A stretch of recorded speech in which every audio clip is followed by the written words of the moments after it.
Wow, the floor is mine. Well, I would rather say the floor is us. Yeah. Thank you very much, each and every one of you all, for coming this morning. I think for our role, we tend to take the stage, but today is special and it's different from other training or speaking stage I did.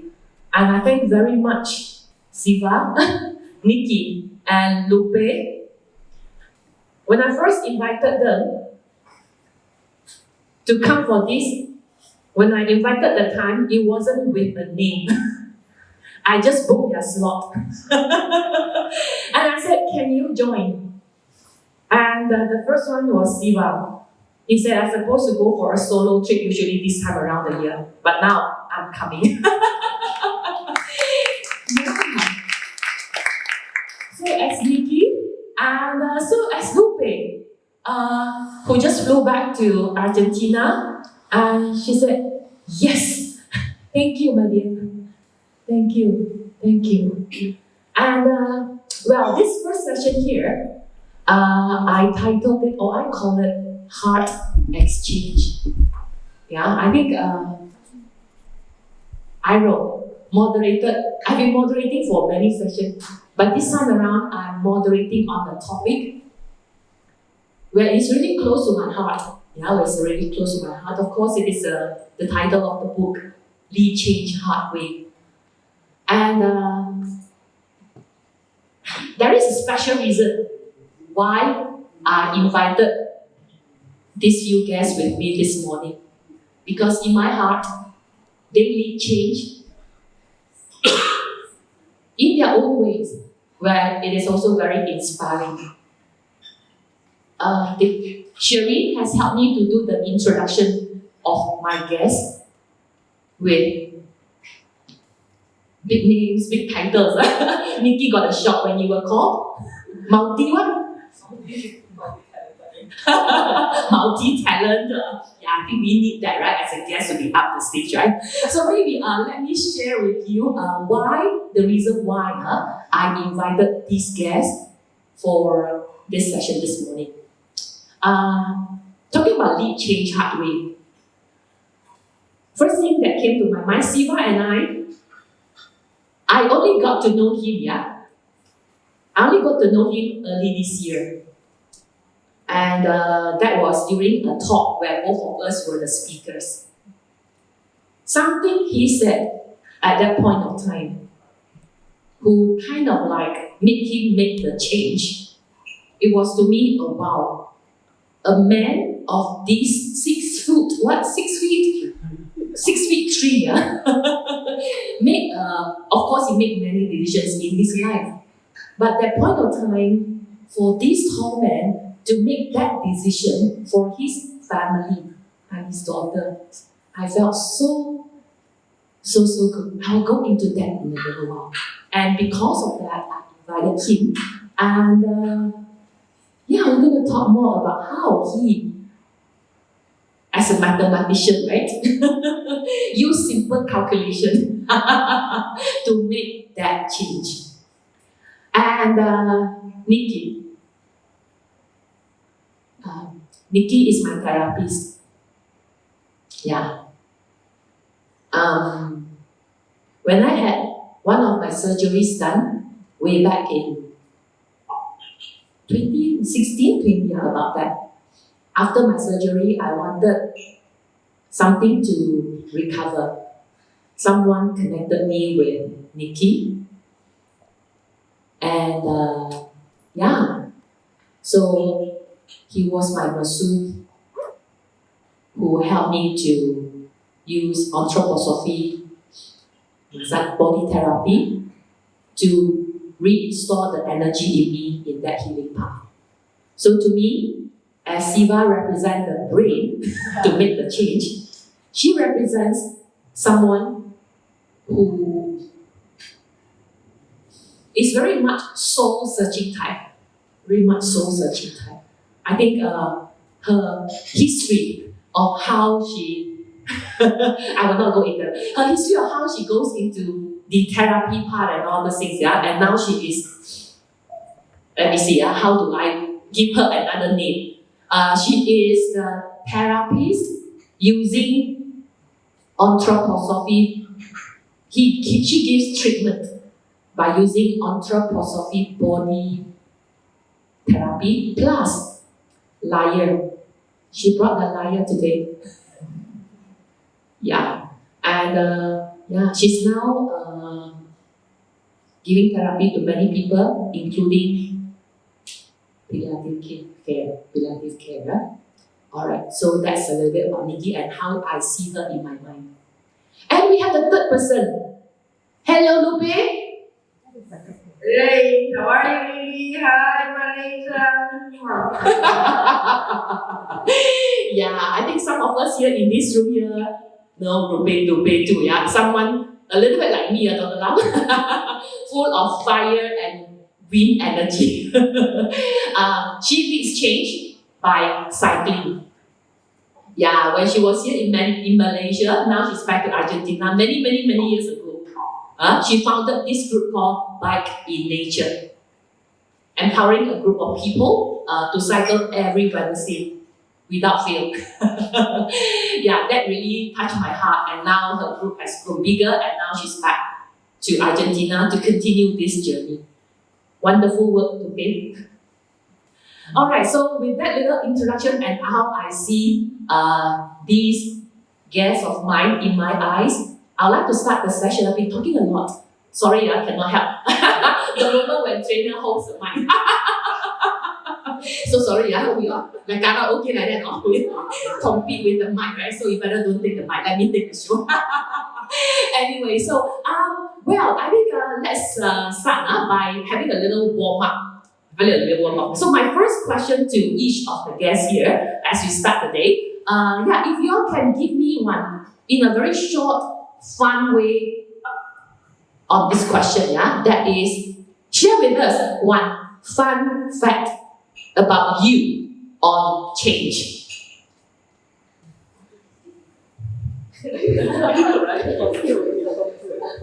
So I would invite the lady first. Luckily, you are from Zoom. Fun fact about change, I think the biggest change that I had was about in 2010.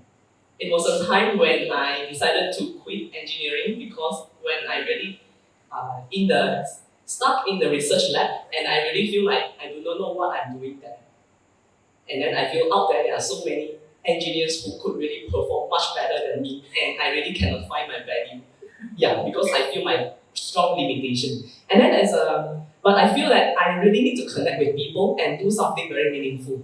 And somehow that time I have a friend, very good friend, and she is having a kindergarten, and it is a very, very special kindergarten because the children there, 5 and 6 years old, they can build their own house using hammer, nail, and then the leaves and the wood. I see this is so impressive, and this is something education that I would like to have if I could go back to my childhood again. So I think this is very interesting, and I love education. So I think I must become a kindergarten teacher then. So yeah, this is the first change I really want to make and see my value and feel passionate in it. And then I decided to quit my master in engineering. So then when I very excitedly shared this news with my father, he really got mad. He said, you do not need a master degree or on the way to be a master degree to become a kindergarten teacher. A SPM leaver can be a kindergarten teacher. Then I said, this is not the case. Then I rephrased the sentence back to my father. If next time your grandchildren, 5 and 6 years old, would you prefer a teacher with a higher qualification like a master degree students or the SPM leaver? And then I think he feels stuck with this question, but when he cannot answer a question, then he will use second method, which is go really mad. And then in Chinese word it's called 一吵二闹三上吊. Yeah, I think finally my determination really forced him into 上吊. Yeah, so can I stand up and speak actually because Then, until the stage he said, I do not want to see you have no future, stuck in the kindergarten. And then he said, I have no eye to see, and I would rather die. I already drive a motorcycle and bang into a lorry, just die like that. I have no eye to see. Then my question is, and then he really got my mother, my brothers and sisters all coming after me, and then forcing me not to make this decision. Then I got really stressed, and this is a time which I think I have been following my father's instruction for so long, and then be a good daughter for so many years already. And this is a time which I think I need to be responsible for my own life, and I really will be responsible for whatever decision I make. So then I decided to off my headphone so that I don't receive any warning from any party. So then, but suddenly they found me through email, use email for money. Then it was a warning from my mother and also from my brothers and sisters saying, if anything happened to father, we will not forgive you. So that is the moment, I was in Sungai Buloh back then. There are people, they do not know where I was, and I feel safe. But then, the place where I feel not safe is, would my father really kill himself because of this? This is the consequences that I cannot bear if this happens. Then it comes into my question, should I make this decision? Would I be ready to bear the consequences of my father's suicide because of my decision? It's really struggling, really struggling. So then, I sleep. And then suddenly there's like a sudden clarity saying that your father will not kill himself because he loved himself more than you. But my father, since I know him, don't know from what years old, then he always say, I love you so much, that's why I need you to follow my instruction. He always say, I love you, but sometimes I feel like, why the love is so burdened? Why is love so heavy?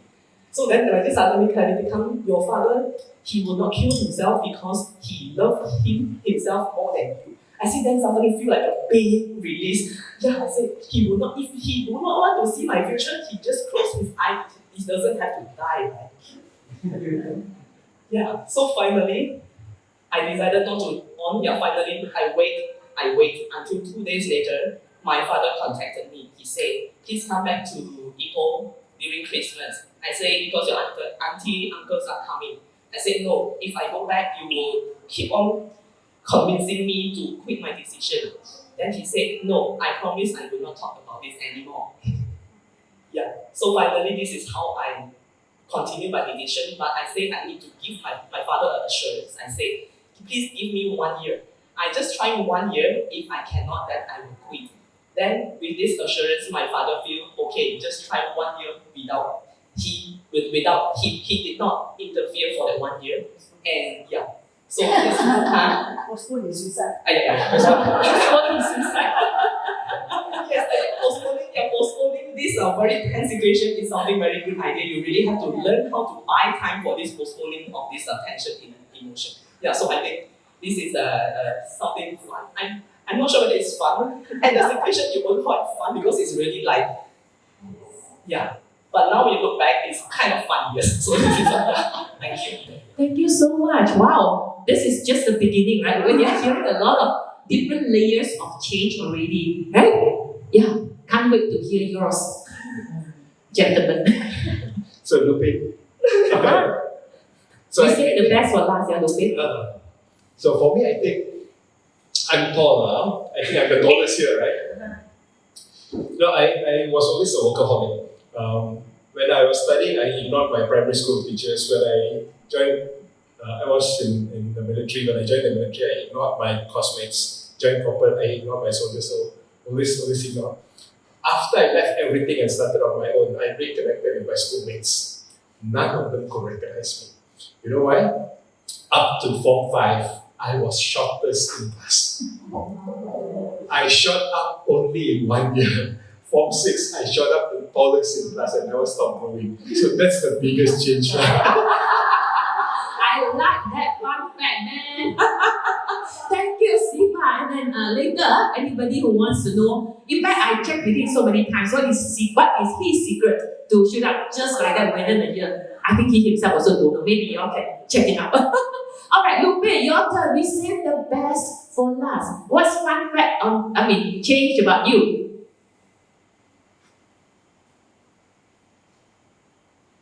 Well, I don't know if it's fun, but Vivian in the audience can tell, and you, Lily.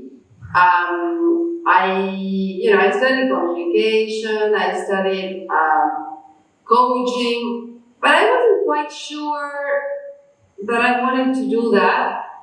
But I was very sure about my passion for cycling. That has been consistent all throughout my life.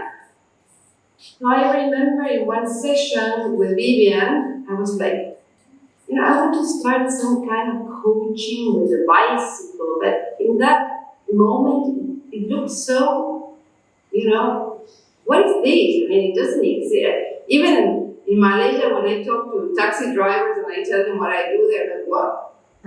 So for me, that was a moment of change, and it's funny now to see, because it wasn't something that you usually do, but I remember my coach at the time, Vivian, encouraged me to say, maybe it doesn't exist, but just do it and try it out and see how it goes.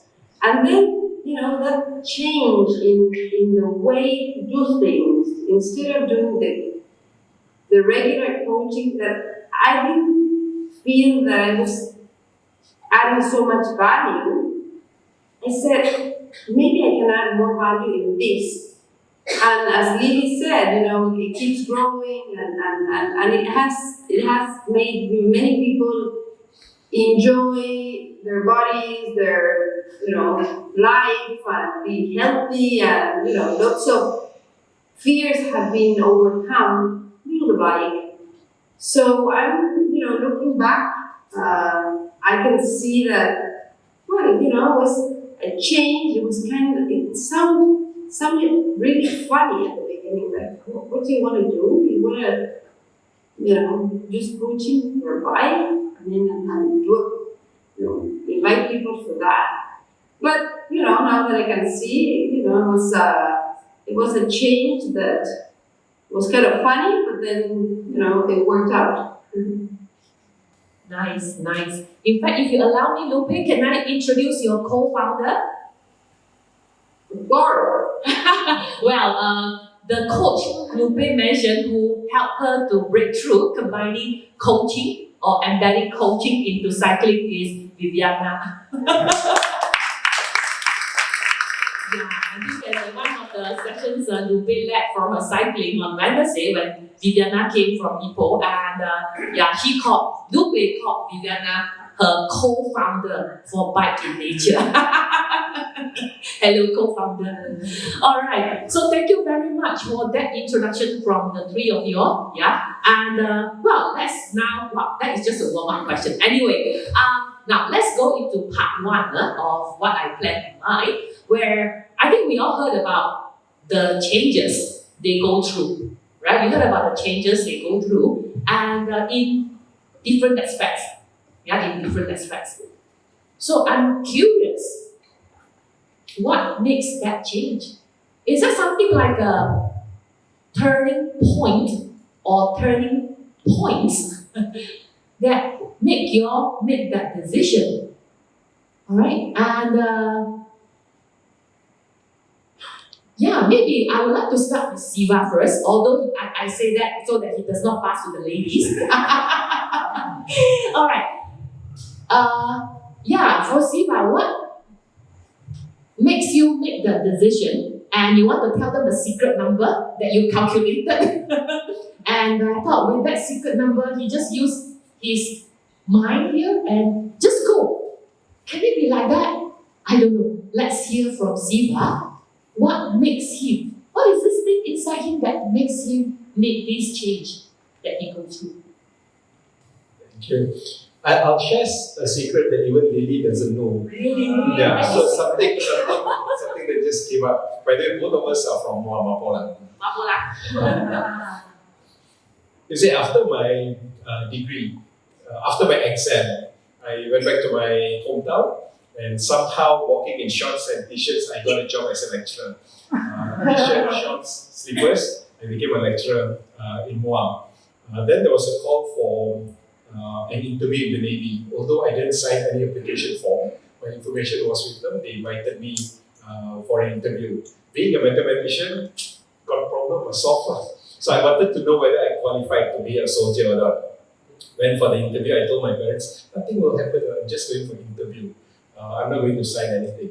My mother was already like, which service? I said, most probably Navy. Navy means what? Water. Dialogue. Because according to one fortune teller, my risk is water.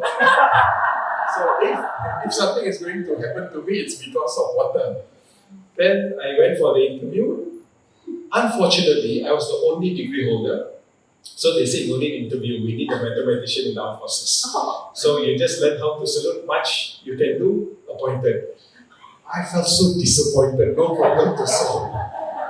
So when they sent me a letter saying that I'm selected, as an officer of the armed forces, you're appointed by the king, not by the minister, so special ceremony, right? So I said, still not yet, right? I haven't seen the king, right? So go. It was in Lubot. So went there, I was there for 1 week, they treated me very well, they said, degree holder, very good. After 1 week, I said, lecturer or Navy? Lecturer or Navy? Serve the Navy. And the Navy's tagline, sedia berkorban. My mother was like, I lost my son already. So what I did, I wrote a will. That time no money. There was no asset, no money, nothing, but I already wrote a will. For me, once you have decided, you must follow it out. So I already decided to serve the Navy, and I'm willing to die for the Navy. So during the training, I was the best graduate officer. Because whatever they asked me to do, I will always say, I will treat you as my enemy. Whatever you do is to test me. I will never betray my country. So everything was done with that. Now, I was there for 7 years. I was the fastest promoted officer and all that, but my salary was so low. And my younger brothers, when they graduated, their salary was higher than me. I said, cannot be. So I just decided not to continue my contract. Officers are appointed on a 7 years contract, now 10 years. So joined the corporate life, and I said I want to fight. And my goal was to be the head of HR for a Chinese conglomerate. Why? Because in the Navy, I'm very fastest, which means I can beat the Malay business community. With Indians, I said I'm the first in my community to go to UM, so I can beat my community. Chinese very difficult, work so hard. Seriously, they work so hard, different. The attitude is very, very different. So my goal was to be HR director of a Chinese conglomerate. You know when? My target was this year. This was the exact year that I wanted to be HR director for Hong Leong Group. And just so happened, I became HR director for Hong Leong Group when I was 36 years old, which was about 20 years ago, nearly 20 years ago. So fast track. The moment you follow your heart, things happen, right? So I became an HR director, so I was working with Tan Sri Kwek for 5 years. And I'm what he calls the protected guy. I cannot be terminated. I cannot be terminated because I'm that guy. I see him every day, in Hong Leong, you can squeeze blood from the rock. That's what they say. Actually, no, Japan is a very nice guy. He's a very nice guy. So we were very close. But there was one incident. It was 29 May 2008. I was in an intense board meeting, so you will see all the cracks. And then Tan Sri Kwek, I'm the youngest, so I sit opposite him, and we were discussing something really intense. So fighting, I argue with Tan Sri Kwek a lot because he loves the argument. The thing is, you must know when to stop. Ultimately, he must win. Yeah, but you must fight. When you fight, he gets charged up with a good argument. So you must argue, but you must know when to stop. So I was arguing with him. My secretary came in. So secretaries are not allowed to talk to us. They can only pass a note to us because cannot disrupt our meeting. So the note says, your baby has stopped breathing. The doctor wants to see you now. I took the paper, threw away. I have 4 GMs under me, all ladies. They took the note, started looking at me. I smashed the door. Focus on the meeting, continue. So we continued the meeting. The meeting ended at 12:30. That was in Wisma Hongkong, which is in Jalan Perak. 12:30, so Tatsuka doesn't know about it, the others didn't know about it.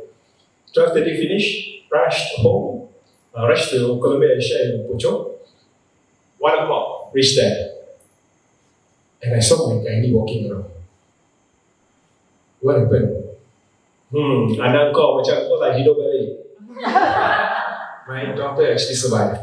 So nothing happened. And the gynae got time to discharge other people first. And then went for saying, come to China since you like all this, right? So when the cesarean baby was born at 1:28 p.m.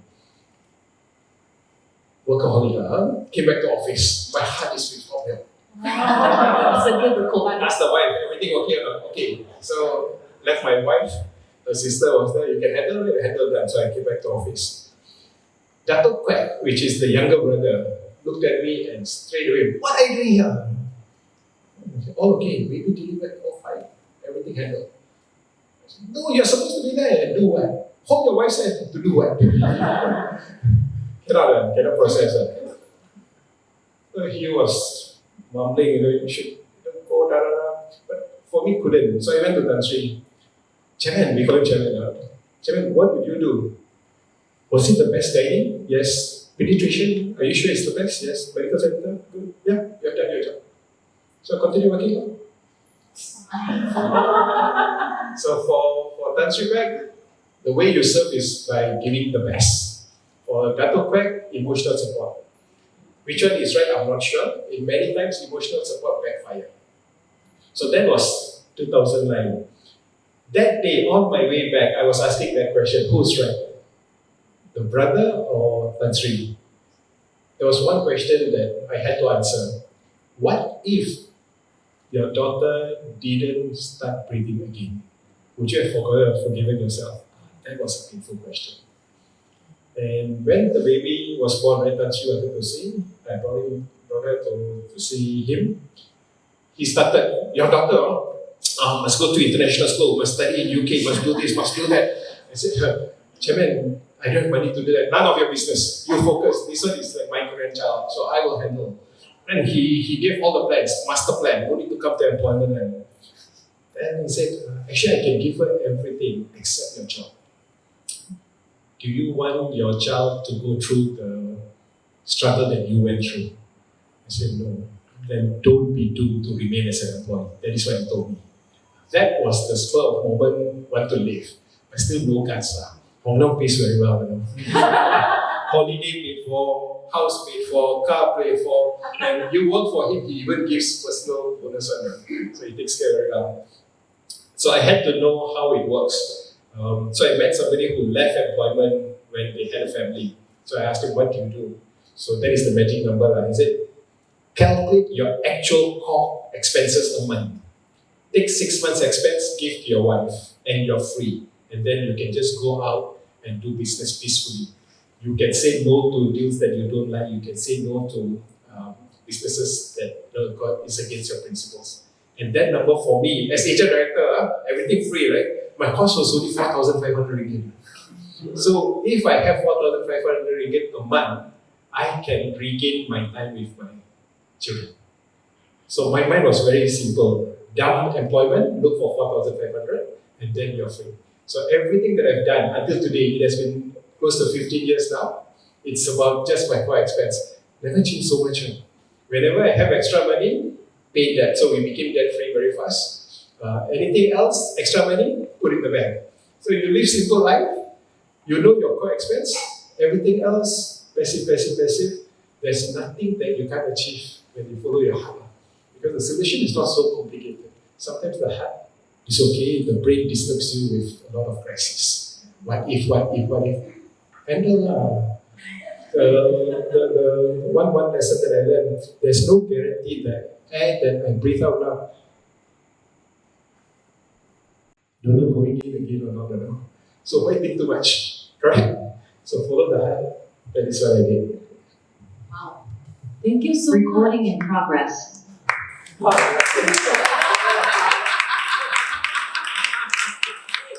yeah, I thought I would show hands real quick. yeah, yeah. Well, it was just a simple question I asked. Yeah, what's the turning point or points you have? And I think hearing from Siva, there were many turning points.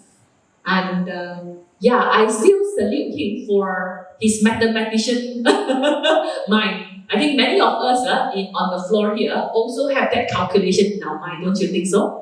We also know our so-called baseline expenses to cover. Yeah, but somehow it's always a struggle between the heart and the mind. I think hearing from Siva, I know I'm just sitting here and thinking, how he really can translate what his mind is into his heart, and then into his soul, and then into his hands and legs and make it happen. I think that's something really, really, really precious. Yeah. Talking about legs, so we need to hear from Lupin, and I'll hear from you, Lupin. Thank you so much for that sharing. So, Lupe, what about you? What were your turning points that make you do what you do now? Especially, founding the group, the cycling group. And we'd like to hear from you, your turning point.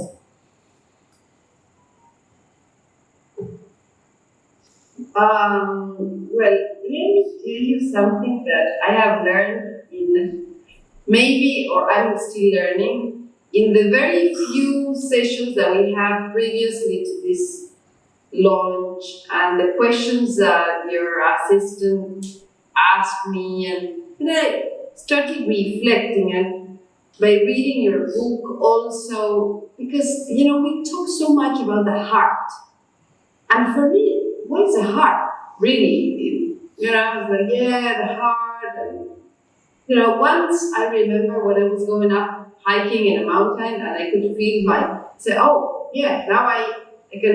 I know what the heart is, but I think it's a word that we use a lot. So the other day when you were asking me about the heart, I was thinking about the community that we have in Mike and Nature, who in this moment we're 83 people, 83 women, and I said, actually, the heart is what Siva said. When you have a good intention, when you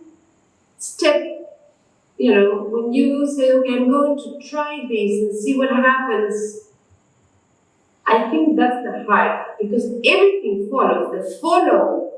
The step that you give, and the follow of the people that appear into your life, and I believe that is the heart. The heart is not just me and it's the good intention that spreads and it comes back. Because if you tell me a turning point, is that when Vivian told me, come on, try it out. And I said, I want to see. And then we were 3 people, and then we were 5, and then 10, and then 15, and then, so I feel there's a step that you have to take, and that can be the turning point.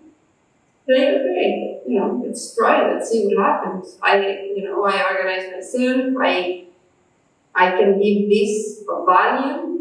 Some people may think I'm crazy, some people may like it, but I show up and I persevere in this, and then the universe follows. So if you tell me something about what is a heart and what the turning point is, just say, okay, I dare to do something that maybe is not so typical, and then the heart is my good intention, and boom, everything follows.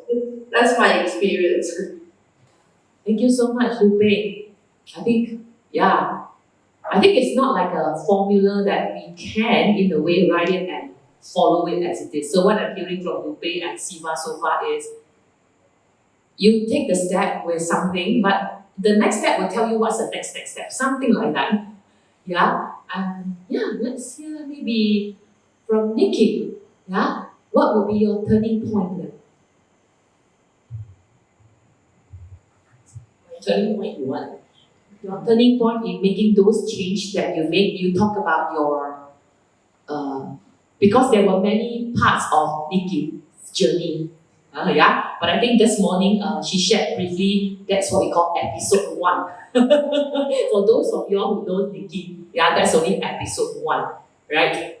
But to me, you really make many transformative change in just maybe that 10 years or so. So what if there is these 10 years for you to look at, which of it if you were to pinpoint one major turning point that this is a way. Is it something like that? Or just like what I say, slowly and feel it, a step at a time? Yes, thanks for the guidance, Lily. Yeah, I love Lily because she really could ask very good questions that give you chance to flow out of your ideas. Yes, this is Lily who I know. Yeah, so I think there are really many turning points, big and small, but I think the turning point is kind of like, there's a reality, we say reality actually it really set our mindset. And we always live by our mindset, which we think is the right. But sometimes, reality it just happen to tell you that the mindset is not right. And that is a moment we really need to make decision whether to stay with our mindset or really to adjust to the reality. So this is the causes many turning point in my life.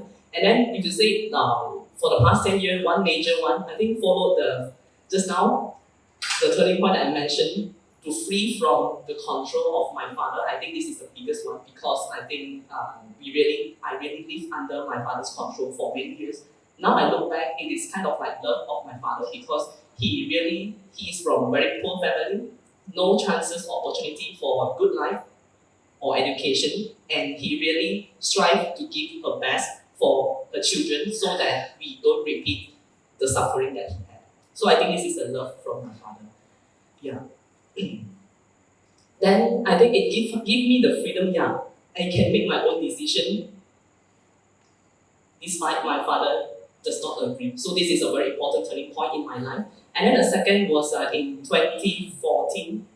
Yeah, I was an engineer back then, but I was suffer from a panic attack, which I think it is also like against my mindset because I was very excellent in academic. Because the task given by my father is to be good in your academic, get a good grade, get a good job that is secure you for your whole life. Yeah, this is his idea, and I live with this mindset. But then I really do well in academic, and I also good in helping others doing well in academic. And then I think the problem with this is in academic, in our life, we have standard answers behind the question papers. So whatever we strive is to get a good grade for yourself and helping others to get a good grade. That's the end of the story. So it's like that is an absolute answer. So when I go back to engineering work, yeah, I'm from Chai Siu, and thanks to Mr. Hui actually recommend me to CBH engineering back then. Yes, Siva. Yes. Yeah. So then, but in half years, I already see I can give my best in doing the task given to me, but the result or the outcome does not come accordingly. And you see, it does not depend on you alone to decide whether the outcome is good or not. And then I try to control others, and of course, it is not possible for us to control others. And you feel that everything is out of your control, and there is no absolute answer. And this is the really biggest impact to me. What is the answer for this?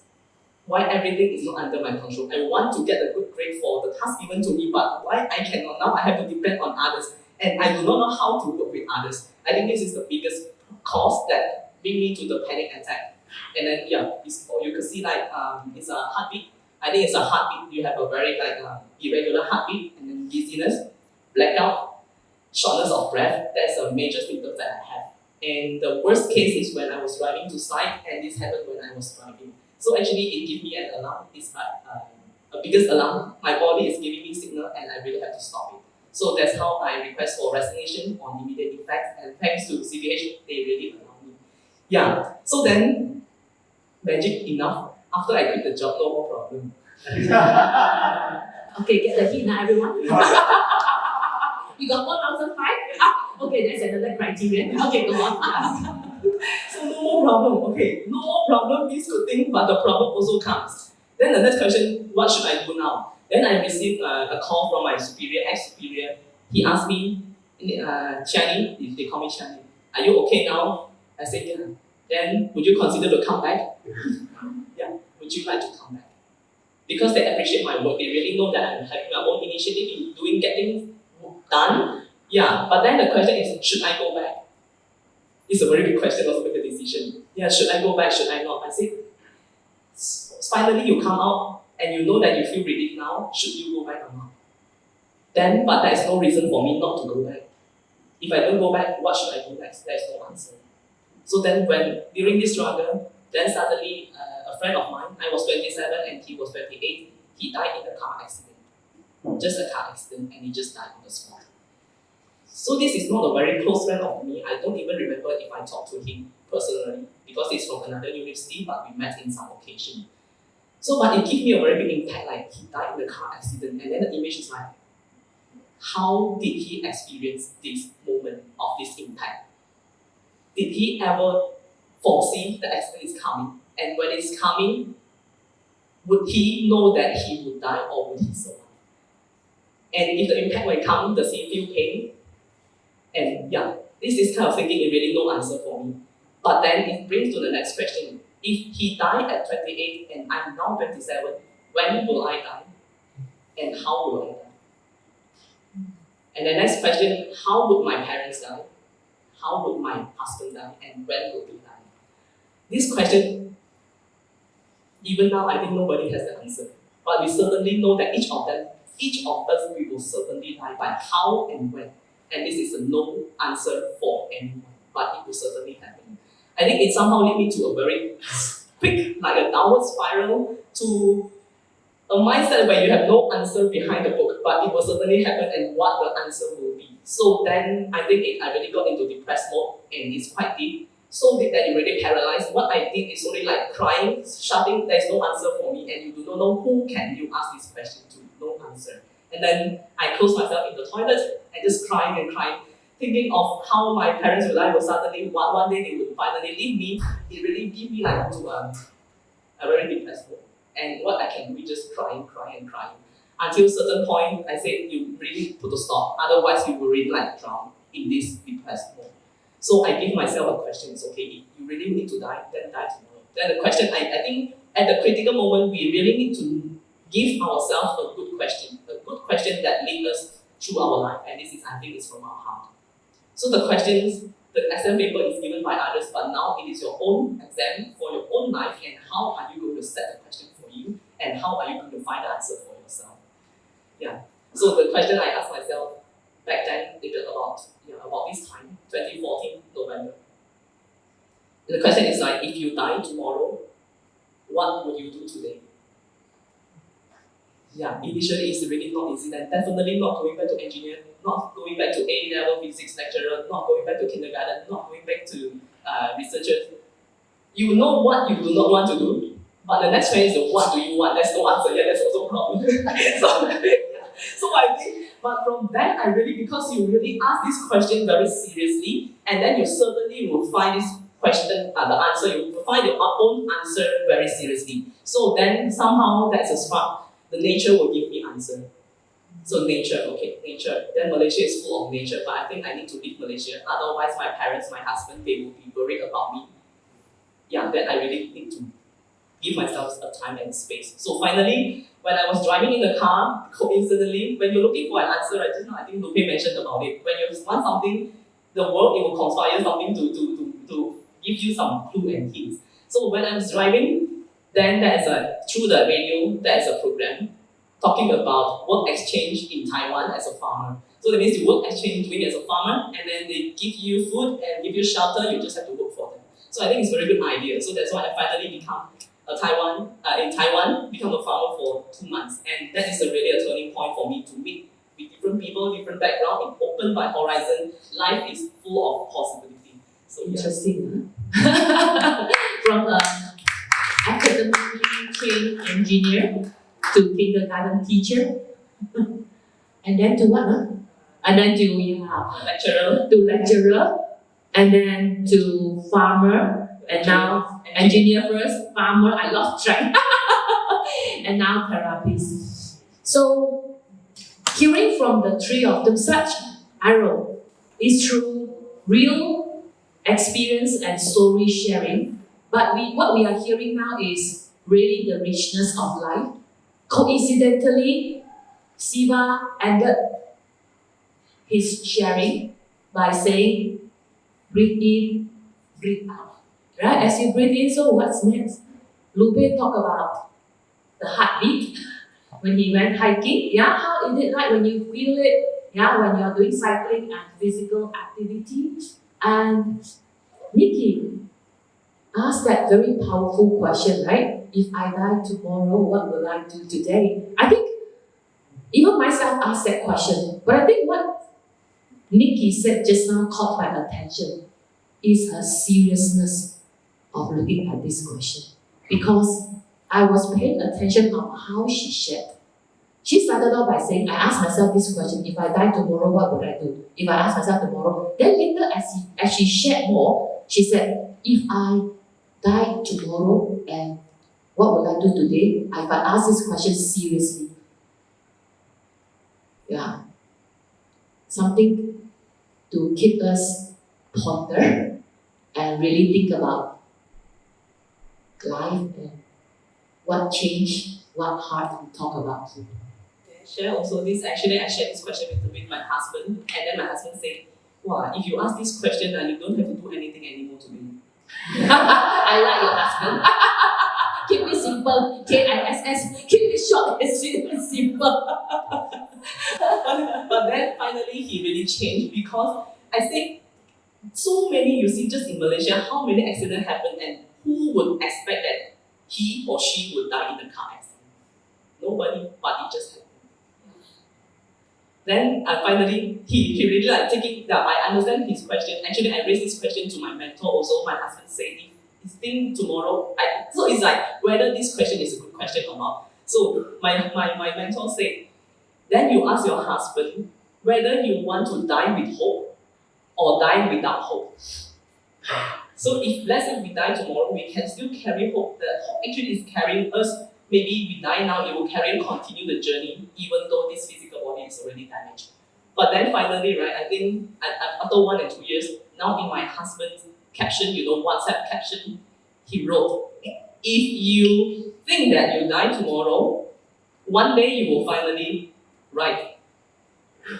And he quoted this from Steve Jobs, I think. If you really believe that tomorrow is the last day, one day you will definitely be true. You will be right one day.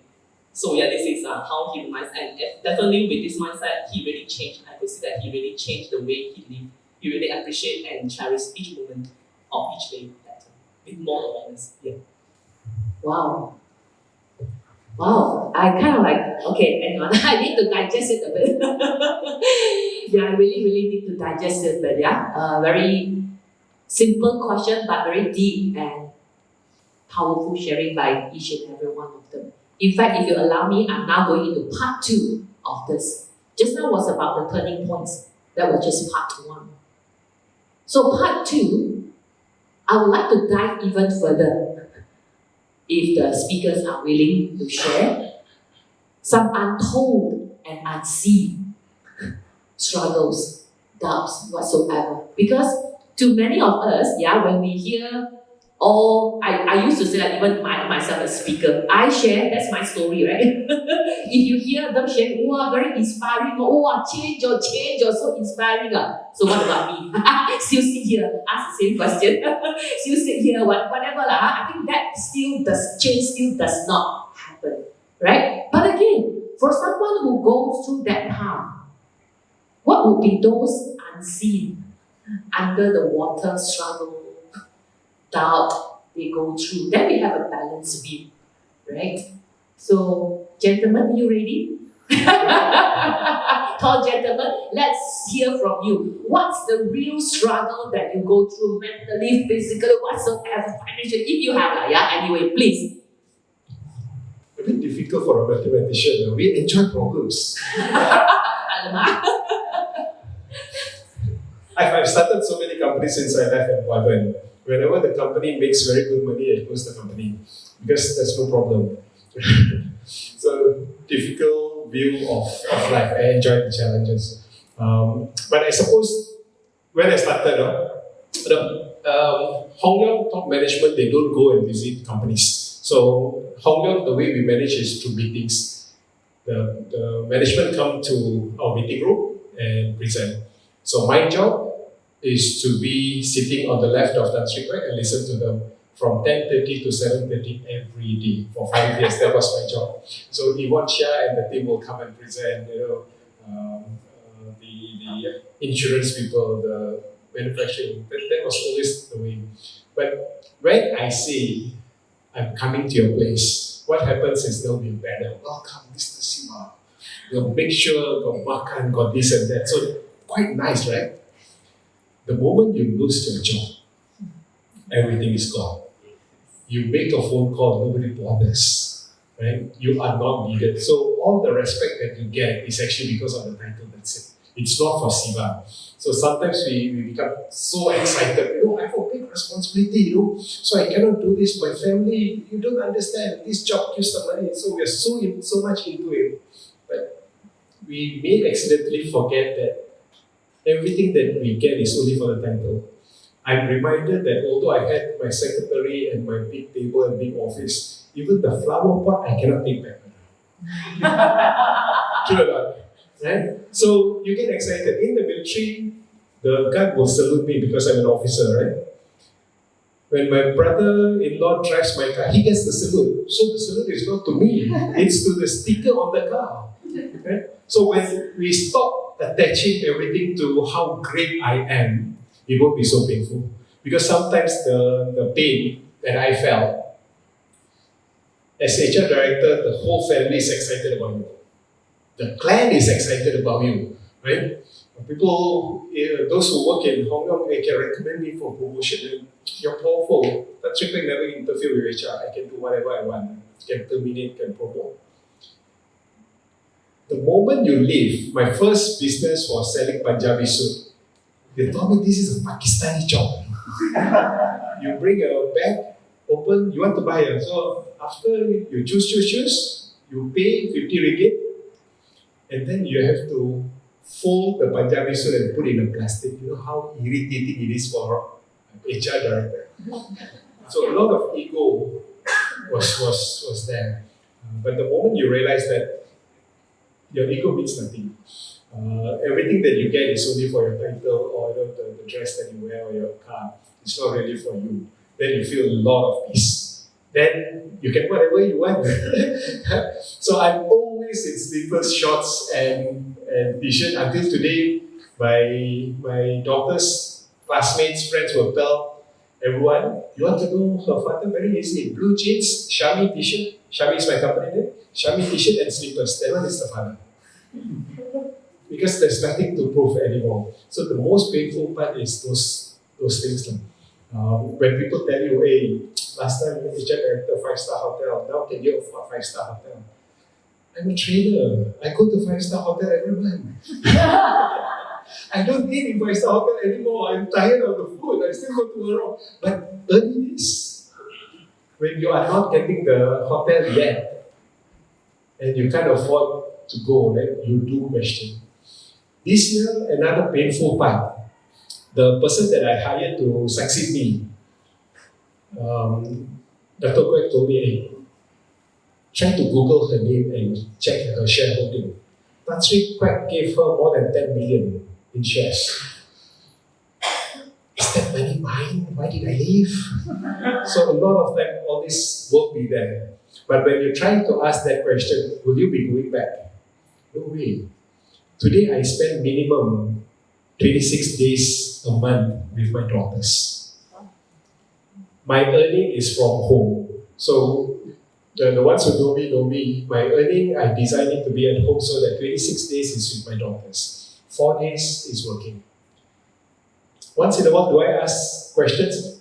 Internal struggle, 26 days at home, painful, Every day, 5 hours just with my daughter, sending them to school, bringing them to lunch, dinner. 10 p.m. must take them for a 1 hour drive so that they can listen to music in the car and karaoke. So every day, 5 hours just for them. Inside me, I want to be in Hong Leong Group or start Hong Leong Group. So the struggle never ends. But when you hold on to why I left, it was to spend that 26 days with them, right? So if today is my last day, I will be still laughing because the amount of memories that has been created during these 15 years. My mother-in-law passed away a few years ago. When we did a prayer, all the videos, all the photos were only with me, not with the children. My mother-in-law, because I had that much time to spend with her. So the memory is beautiful, isn't it? So there will be pain, definitely pain, and you will never stop questioning. The what if will never end because you win lottery also, you will ask what if it's small. You don't win also, you ask what if I win. Your what if will never stop. But the moment you start living, I think all those challenges will be there, but you will spend more time cherishing the moment. That's my take. Thank you so much. Wow, so beautifully shared, yeah? A lot of times when we talk about change, we thought once we make this change, problem solved. And we're gonna be living like this forever and ever. Laugh on fairy tale, Snow White say like that. But it's not true in reality. Yeah, I think most of the times as we hear from Siva and later maybe Niki, will be, hey, we make that change. You do carry struggles. Struggles which come in maybe different form and shapes and some devil moments to come and tell you, hey, right? Would you like big cars? Would you like people serving to you? Would you like that amount of shares? Yeah. Well, I say that very because it also kind of like in my mind most of the time. Yeah, but I think that's something that makes us continue and choose to struggle with these set of struggles that we have and not the other set of struggles we have. Both sides have got its struggles. But I'm curious because for Niki, her work seemed to be a bit different, right? I think Siva shared very much from the corporate perspective. But for Niki, who already started to touch on the topic of life and death just now, what was your struggle? You shared a little bit just now about the panic attack, but anything else that you think is really, even till today, you are still experiencing in a very intense manner? Yeah, I think since last year, end of last year, until now, I think there's some struggle. I think the struggle is very similar. Although, like when I quit engineering job and become a therapist, somehow finally find my path as a therapist, and I could really find my talent in doing therapy because for those encounter, I think I enjoyed the encounter with someone who could trust you, and then we explore together. There's no answer given by me, but we explore together with the therapy and we share the experience and then see how it develops. And so no matter whether with the end-of-life care patients or with the elderly people or with some still relatively healthy but there's some depressed mode, but I could feel that I feel easy to meet them. I don't have to prepare much, but just to be present when they come. I think this is the quality that I could prepare myself for them. And yeah, this is how we build the trust and develop. But yeah, then I find, I really find my value of my assistance in this world with this identity of a therapist. But then, when you think everything is just like going on the right path, and end of last year, suddenly the impact comes again, and it is a very depressive. And because I had this experience like 10 years ago, it is like a depressed mode. And the symptoms are you really feel paralyzed. The whole chest area is very congested, and then the four limbs, hands and feet are really paralyzed. You will still have conscious, but you just cannot move. So from all my understanding in anthroposophy, it is really like a lack of willpower to the maximum, where you really cannot move your limb. And then the chest area is very invasive. And then I see, why is this happening? Why is this happening? Which when I thought that I already find the right path, why this is happening? Then I wanted to bring my children to school, but I cannot do that. Yeah, I really cherish time together with children. I think this is very precious. Yeah, and then I wanted to do treatment, but I also cannot do now because as a therapist, you really have to be stable physically and mentally in order to give a good treatment. So now I want to do it, but I cannot do it. Why is this happening again? So for my past experience, I think I could cope with the depressed mode for some times as long as you allow it, and then slowly you still continue the question, if you die tomorrow, what do I do today? Then you will slowly really do what you really essential for you, and you really slowly find strength from it, and then the momentum will just continue again. But end of last year in November or December, it is quite intensive that after 1 month it's still there. It is still there, and then it is suicidal.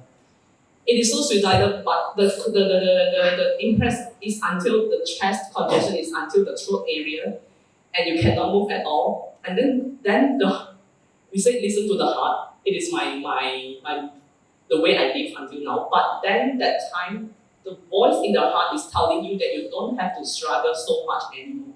You just give a little force here at the neck here, and all the suffering will end. And this is a very, I think this is something very out of my expectation. Then I started to question, which heart should we listen to and which voice should we listen to? And definitely you know that suicide is not a good solution. It's not a good solution. It is not a solution at all because it will not solve any problem, but it will create much more problem. Then suddenly I know that, okay, then I think I need help. So I look for a psychiatrist. I did not, I should look for psychologist first before psychiatrist. But then when I checked for psychiatrist, then I asked him why I thought I already find my way to live a good life, a purposeful life, but why this depressed mode come every year, almost the same period, July to October. And for the past 10 years, I think I can cope. I wait and it's over. But now it's very serious and I really have to check what is this diagnosis of these symptoms. Then she said, can you recall when you do not have this depressed mode, you are entering another mode where you can really make decisions, a lot of ideas what to do and full of energy and do what you want to do. I said, yes, I think this brings me to who I am now. And then, you see that it's on the right path. Then he said, then I think you not only have depression, but I think you are having bipolar disorder. I said, bipolar disorder? I thought it's a 精神分裂, I thought it's a 精神分裂, schizophrenia, and not schizophrenia, it's bipolar disorder. And then I asked, what does it mean? Then he said, there's a manic stage and then there's a depressed stage. So what I was aware was the depressed stage, but I did not aware about the manic stage. Then I said, but when you are manic stage and I told you that you are having bipolar, you will not trust me. And I could relate because when I really high and you feel full of energy and you feel like everything is just helping you to solve the problem, then you will not acknowledge that you have a problem. Yes, certainly I understand what he means. Then I asked him, then what is the problem? Then he said the problem of manic stage is that when you are very high and you are not aware about it, you will make a lot of decisions which is too big for you to cope. Too big decisions that you cannot cope, and finally, if you really make decision, and finally it will swing you back to depression because you cannot. It will drain you physically, mentally, and also financially. Everything it will just drain and lead you to the depression. So then my question is, for 10 years, I already built my identity as a massage therapist, and I rely the value of this assistance with this, and now I cannot do it anymore, and how long will it last, I do not know. So you ask the struggle would be, then what is my identity now? If you die tomorrow, then I think I'm still from previously it's from one identity and engineering, you finally can let it go, and then now you start to build another identity to prove your existence, and then now when I was really cannot do what you want to do, that you cannot hold on the identity anymore, then who are you? I think this is a very deep struggle that I'm coping with, but I think, but I still leave the question, if you die tomorrow, what will you do today? So I will still try my best, given the circumstances, try my best to accompany my children when they need me, and then also try to restore my health again so that I could provide the treatment again. And then I think when I was in my struggle, I asked myself, what is the thing that I could give if not a treatment? Then I think truth is the thing that I could offer. So I do not intend to hide this because I think those who trust me, they need to know. And then I need to be honest if I cannot provide a therapist when someone wait for me. So I think truth is something that I can contribute to those who trust me. So I think this is how I cope with the struggle step by step. Thank you. Thank you, Niki. And I think I don't know. I'm a bit kind of like speechless. I mean, I don't know what to continue. Although Niki has shared with me about a situation, and I thank Niki very much for openly also share with the audience today. Yeah, and many of times we do see people making changes. Yeah, admire when people make change. But I think something really real that I think people who make change, including myself and maybe all of us here today, do have, and actually is also going through our struggle in different intensity. It's like a package that we are kind of like getting in the life here. So Lupe actually raised her hand. I think she has a question with Lupe, right? Instead of me asking her, I think she has a question for whoever. Okay, is that so? So Lupe, do you have any question? Well, actually, I was gone for a little while, and I'm very thankful to your team who made it really fast, and I was connected throughout, so I could listen to all of you, and just something that I would like to share, because Niki, she said something about the panic attacks. I also suffered from panic attacks once, years ago, and all these things I feel are, signs, information for us to stop. Or like Siva said, when my baby, was not breathing, and then something triggers, and it is a call to pay attention to ourselves. And I feel that in my case, that was a big call to start being compassionate to myself. And that's why what we created with this bike in nature, because you say, so many cycling roads, what's the point in another one? So that is also hard, to be compassionate to myself first. When you're having a panic attack, for the ones who didn't have one, it's really horrible. And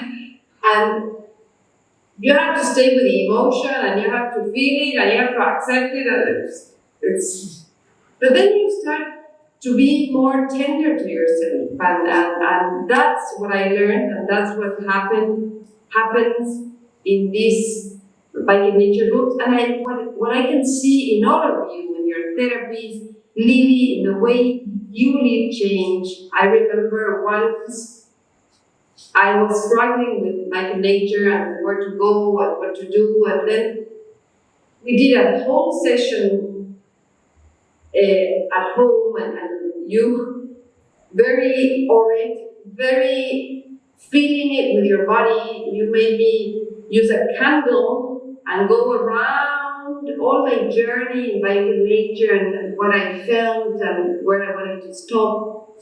So for me, that is the way you lead change in this very feeling, being there with the emotions, and making time for ourselves. And that's what I think happens when all these signs appear, we start looking a little bit more inwards. And yes, it can happen again, and we will deal with it. We will embrace it. And at the same time, we are more compassionate to others because we have gone through that. So that's why you can write a book about heart.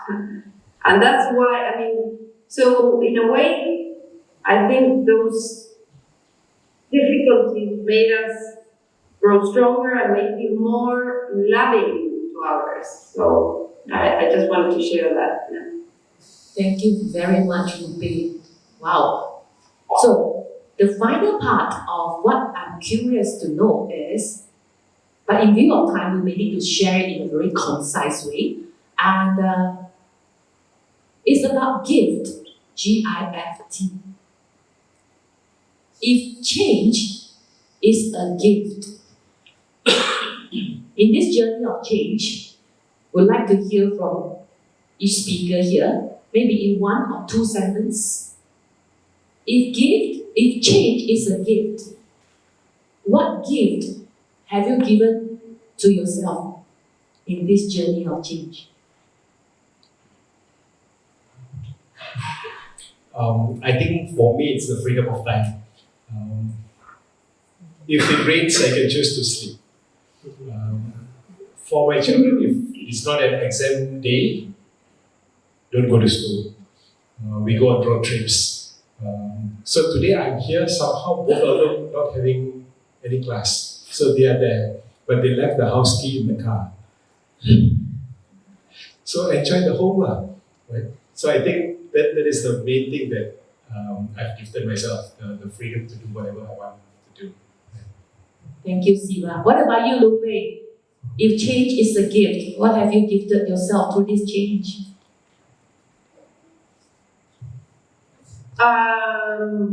Understanding of myself and others, I think. Yeah.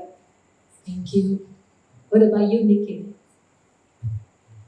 I think the change in the day remind me about that to allow myself and also others as a being who is like continue developing. We are under development. It is not like you don't have to find an absolute answer. Not in this life, but just allow ourselves is continuing. It's a continuous development, and then also to identify what is really essential for you from what is not essential. I think this is another point. And then the final one, it would be freedom. Yeah, I could resonate with Siva regarding freedom. And then I think freedom is not only to discover our own potential, but also to identify what is our limitation. And then also I think freedom also is, there's another aspect, which is to be responsible for whatever decision that we have made, although the consequences sometimes is beyond our expectations. So just be ready to bear with any consequences from our decision. I think this is somehow also a freedom. Yes. Thank you. Yeah. Let me add a quick one. So I have a lot of freedom. I spend a lot of time with my children. This is what I asked for. That is my purpose. Oh, nice now. But in a short few years, maybe another 2 years, another 4 years, the children will need the husband more than the father. The father is going to be jobless. Another identity. Then you need to change. Like you have to change, right? So I'm preparing for that now. Knowing that suddenly I have 5 extra hours, so no need to drive my children anymore. More freedom. Yeah, more free time. What do you do with more free time when your friends are not free? I like that. In fact, this final sharing, when we about on the question, if change is a gift, what have we gifted ourselves? And I resonate very much with what Niki said. It's about everything about change is in progress. It reminds me of one of the pages I wrote in the book, because as I was doing the painting, same thing, yeah? So for those who do painting, or maybe I think you have, right? And in some ways or another. So painting is very much like every time when we actually put off our brush or whatever from the paper, it's never a full stop. It's always a comma. Meaning to say we can always choose another color, put another strokes on it. You can always transform whatever you have on that piece of paper. When I did my painting, the same thing. I thought, wow, this is so beautiful. I want to keep it. So I keep it. I just put it that way. But if I have that little thought in me, hey, why not? A little curious about the painting. Yeah, it's beautiful. What if I try another method, put another stroke, just what we mentioned just now, and it could be any time transform into another piece of art. So it's never a full stop. It's always a comma. So, well, on that note, I would like to maybe, because we've been talking a lot, yeah? So we'd like to maybe have about 10 minutes or so to take questions from the floor. If any one of you have any questions that you'd like to ask myself or any other, not myself, okay, you know that speaker can't help. All right, any one of you has any question to ask the speaker, the guest here, feel free. Agnes. I'm quite inspired, and I was at times very touched with the sharings that you gave. One of the particular area I am always curious about is in the process of change. In a lot of the times in the corporate world, we find that we forgot about the identity of the person. So in my process of transitioning from corporate to self-employment, I went through a lot of struggle in the first couple of months as well. So just now when you talk about the struggle about identity, that actually resonate a lot with me. So do any one of you has a good model or rather a change model in order to help us transition from one identity to another identity? Thank you. You would like to hear from anyone, or maybe the corporate guy first? I'll tell you what I did now. So from HR suddenly become a Punjabi suits and hound. Then from there became a trainer, and I continued changing. So for me, I took the easy way out. I just accepted that I don't know. So everything that I did, the 4,500 was actually from a guy that I took as a mentor. All successful people are always ready to mentor. So I met up with a guy who owned one time Asia's fastest IT growing company and asked him, what do you do? So he gave me this suggestion on the 4005. When I wanted to be a trader, I met this young lady and I asked her, how do you become a trader? How do you make money from trading? How much do you make? Her best income was 42,000. So I said, teach me so that I can beat you. In 5 months, my income, after I left, my income was 46,000. So I told her I'm a good student. So everything that I want to do, I won't try to think. I will always look for a mentor. And what I've noticed is, anybody, when I ask them, can you guide? So one thing that I'm weak, because I'm the Hong Leong type of HR, right? During training, I don't know how to have fun. Because I think it's unfair. Office hour cannot sing, cannot dance. So I struggle, I don't know how to do that. So I got people to mentor me on how to gamify my learning. My delivery, I have problem. Lily is my mentor when it comes to training delivery. I use essential oil during my training. For me, essential oil? But just listen, when you appoint somebody as a mentor, you learn, you accept, right? And I accepted, I started doing that. I have stress balls on the table, it worked. So life is not so complicated. It's not a new world. It's the same world, same problems, and somebody has solved it. So meet mentors and don't be shy.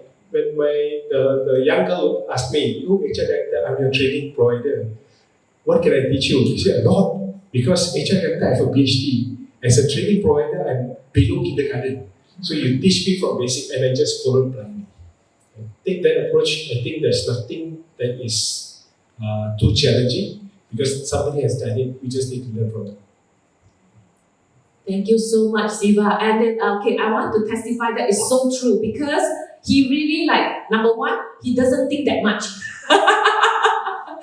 Whatever here, he just translate into his lips and then he start working on it. I'm very interesting because when we both spoke and then when I shared the tips about all the training, delivery, essential, all this and that, he said, very good, next week I got a session report, listen.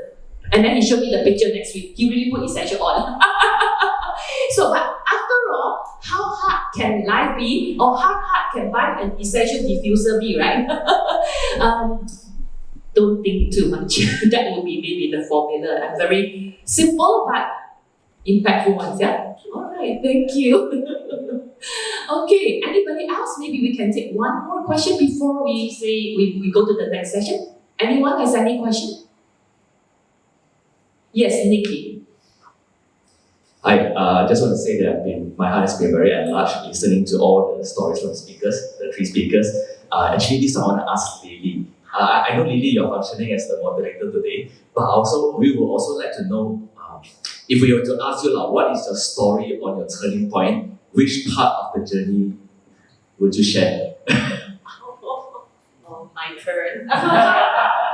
Same tips. Yeah, joke aside. Well, of course, the joke is same tips. Whatever you have heard before, ditto. Anyway, for me, my turning point, or rather points, were many. Okay, let me see. I really didn't expect that question, so I need to consolidate a bit. Well, one of it, the turning point was something hit me physically. Yeah, I wasn't well physically, and that was actually started off. I'm a little bit like Siva type, same model, work, and but my body couldn't take it. So every time when I reached the height of whatever it is, I felt sick. Yeah, that's also I get connected to Niki. Yeah, in and out, operation theatre for a few times. Yeah, so that was one of my turning point. Where Recording in progress. is it recording now? This Zoom thing is very clever, right? Always record at the right time. Now that he knows my tail was almost dropping, so he just allowed me to make this joke. Anyway, so that was one turning point for me. For me to start to look more within inside me. Yeah, do a little bit more soul searching work, do a little bit more inside work rather than outside work. Yeah, I think what we heard just now from each and every one of you all here is also very much inside work. Number two, a little bit of what Siva said just now also, there are people around us where we can tap on. A little bit of what Niki said as well. When you are ready to want to make the change, the universe or whatever you call it will give you sign. So that's where I got connected with the art process and all the things which helped me a lot. Recording in progress. Okay, alright, so I promise the third one no more recording.